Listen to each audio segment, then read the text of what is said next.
pagkakaibigan noon. Yung tipong walang araw na di nagkakataon. Lahat ng sikreto, tawa at luha, sabay nating pinasan, sabay nating iningatan. Pero dahan-dahan, nag-iba ang hangin.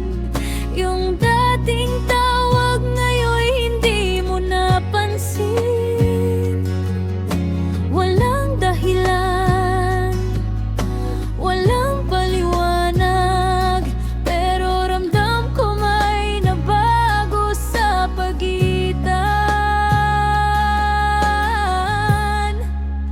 Minumulto ako ng pagkakaibigan, hindi naman nagtapos sa away, pero sa katahimikan. Yung dati ay araw-araw magkausap, ngayon hindi na tayo magkakilala. At minsan sa sobrang sakit, hindi ko alam kung babalikan ba kita o tatanggapin ko na lang. Natapos na.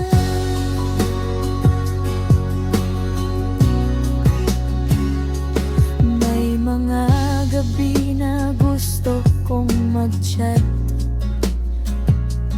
pero pinipigilan ko, baka di mo na sagutin yan. Nakakatawa, no? Dati ako pa ang una, ngayon ako na rin ang nagtatago sa alaala. Walang sigawan, walang tampuhan, pero bakit parang may iniwan? Yung tawanan nating walang hanggan, ngayon echo na lang sa alalang lumisan.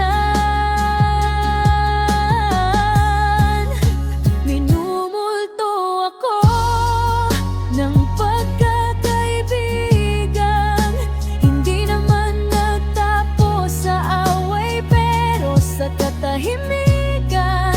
Yung dati ay araw-araw magkausap, ngayon hindi na tayo magkakilala. At minsan sa sobrang sakit, hindi ko alam kung babalikan ba kita o tatanggapin ko na lang. Natapos na. Siguro ganito talaga ang buhay. May mga kaibigang hanggang alaala lang ang patunay. Hindi man nagpaalam, hindi man bumalik, salamat pa rin sa mga araw na mabibitbit. Minumulto ako ng pagkakaibigan, hindi naman nagtapos sa away, pero sa katahimikan. Yung dati ay araw